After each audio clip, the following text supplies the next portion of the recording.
कल एक audio tape आपने सुना होगा। वो ऑडियो टेप सुना क्या आपने? सुना?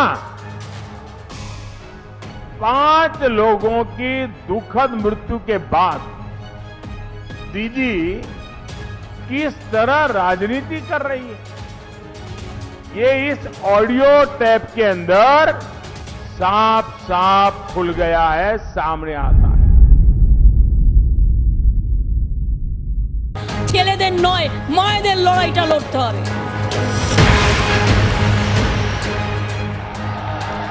हमारा सपना सोनार बांग्ला, हमारा सपना सोनार बांग्ला। इतना अहंकार। दीदी, ओ दीदी, दीदी, ओ दीदी, दीदी, ओ दीदी। ओम सर्वमंगल मंगल्ये शिवे सर्वार्थ साधिके। पश्चिम बंगाल के विधानसभा चुनाव के 5वें चरण में 45 सीटों पर मतदान जारी है। इसी कड़ी में 17 अप्रैल को दार्जिलिंग, जलपाईगुड़ी और कलिंपोंग में 13 विधानसभा सीटों पर मतदान जारी है। इसके अलावा उत्तर 24 परगना, पूर्वी वर्धमान और नदिया जिले की 32 सीटों पर 5वें चरण में मतदान जारी है। 5वें चरण में 319 कैंडिडेट्स अपना भाग्य आजमा रहे हैं। दार्जिलिंग, जलपाईगुड़ी और कलिंपोंग उत्तरी बंगाल हिल एरिया का हिस्सा है। जयंती मंगला काली भद्र काली कपालिनी दुर्गा शिवा क्षमा धात्री सहस्रधा नमोस्तुते।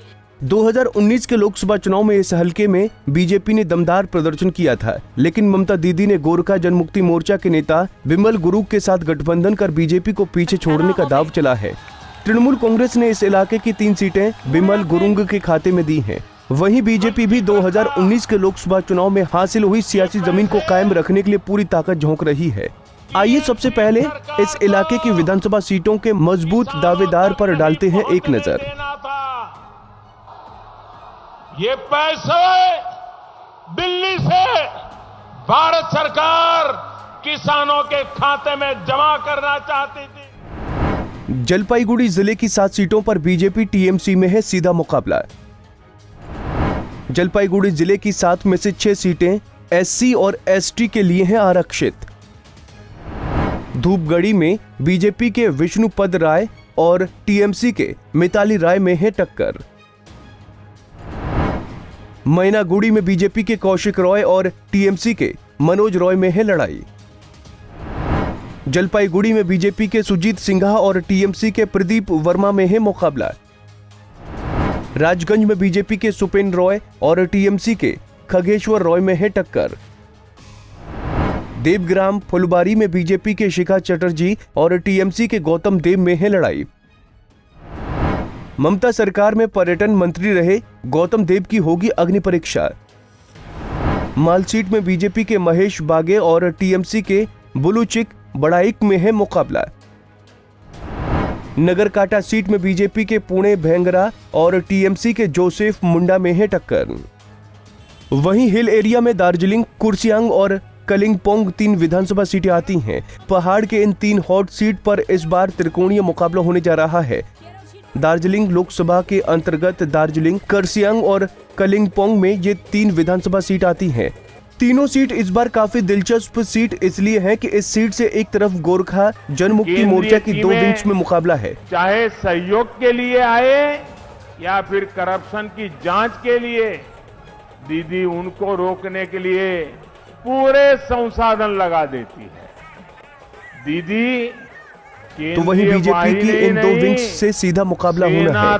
2016 के विधानसभा चुनाव में गोरखा जनमुक्ति मोर्चा ने हिल एरिया की 3 सीटों पर कब्जा जमाया था। हालांकि मई 2019 में दार्जिलिंग सीट पर हुए विधानसभा उपचुनाव में बीजेपी ने जीत हासिल की थी। बीजेपी के नीरज तमांग जिम्बा ने निर्दलीय उम्मीदवार विनय तमांग को 46,538 वोटों के बड़े अंतर से हराया था। बिमल गुरुंग ने बीजेपी से दोस्ती तोड़कर ममता बनर्जी के साथ गठजोड़ किया है। ममता दीदी ने दार्जिलिंग, कुर्सियांग और कलिंपोंग की सीट गोरखा जनमुक्ति मोर्चा के लिए छोड़ दी है। टीएमसी ने 3 सीटें जीजेएम के गोरंग खेमे के लिए छोड़ दी हैं। गोरंग ने गोरखा लैंड की पुरानी मांग को मुद्दा बनाया है। वहीं जीजेएम का तमांग खेमा इलाके के विकास को मुद्दा बना रहा है। हालांकि खास बात यह है कि दोनों ही गुट इस बार बीजेपी के खिलाफ किस्मत आजमा रहे हैं। आइए इस इलाके की सीटों के प्रमुख दावेदार पर डालते हैं एक नजर। हिल एरिया की 3 सीटों पर चुनाव लड़ रही है गोरखा जनमुक्ति मोर्चा। गोरखा जनमुक्ति मोर्चा ने दार्जिलिंग से पीटी ओला को दिया है टिकट। गोरखा जनमुक्ति मोर्चा ने कलिंपोंग से आरबी भुजेल पर जताया है भरोसा। कुर्सियांग से गोरखा जनमुक्ति मोर्चा ने नरबुजी लामा को दिया है टिकट। दीदी बंगाल के लोगों के लिए कुछ देर का समय नहीं निकाल पाती, ये उन्हें समय की बर्बादी लगता है। और जब दीदी के तोलाबाज कोरोना के दौरान भेजे गए राशन को लूटते हैं तो वो उन्हें खुली छूट देती है। दार्जिलिंग के माटीगारा, नक्सलबारी, सिलीगुड़ी और फांसीदेवा सीट पर बीजेपी और टीएमसी में कांटे की टक्कर है। 2019 के लोकसभा चुनाव में बिमल गुरुंग के समर्थन से बीजेपी ने दार्जिलिंग सीट जीत ली थी। दार्जिलिंग जिले की सभी 6 विधानसभा सीटों पर बीजेपी को बढ़त मिली थी। दार्जिलिंग और जलपाईगुड़ी लोकसभा सीट पर भी बीजेपी ने ही जीत दर्ज की। 2019 में दार्जिलिंग लोकसभा से बीजेपी के राजू बिष्ट ने टीएमसी के अमर सिंह को हराया था। राजू बिष्ट को 7,50,067 वोट मिले थे, जबकि अमर सिंह को केवल 3,36,624 वोटों से संतुष्ट रहना पड़ा था। वहीं जलपाईगुड़ी सीट पर बीजेपी की कैंडिडेट जयंत कुमार रॉय ने बड़ी मार्जिन से टीएमसी कैंडिडेट विजय चंद्र बर्मन को हराया था। जयंत कुमार रॉय को 7,60,145 वोट मिले थे, जबकि टीएमसी के विजय चंद्र बर्मन को 5,76,141 वोट मिले थे। साफ है कि 2019 के लोकसभा चुनाव में बीजेपी ने उत्तरी बंगाल के दार्जिलिंग और जलपाईगुड़ी में भगवा परचम लहरा दिया था। वैसे ममता दीदी ने डैमेज कंट्रोल करते हुए इस बार बिमल गुरुंग को अपने खेमे में ले आई, इसलिए बीजेपी के लिए 2019 वाली सफलता को दोहराना आसान नहीं लग रहा है। भ्रष्टाचार के साथ बेरोजगारी इस इलाके की सबसे बड़ी समस्या है। बेरोजगारी की वजह से इलाके के युवाओं में बहुत ज्यादा नाराजगी है। West Bengal staff selection commission ने 10 साल से टीचर की एक भी परीक्षा नहीं ली है। 34 साल के वामपंथी शासन में टीचर की नौकरी से युवाओं को हर साल रोजगार मिला करता था, लेकिन ममता दीदी के 10 साल के राज में इस तरह की बहाली नहीं होने से युवाओं में गुस्से का माहौल है। हालांकि 2 मई के रिजल्ट से ही पता चलेगा कि जनता ने किसे ताज पहनाया है और किसे सत्ता से बाहर का रास्ता दिखाया है। पंजाब केसरी टीवी के लिए दार्जिलिंग से उदय प्रताप सिंह की रिपोर्ट।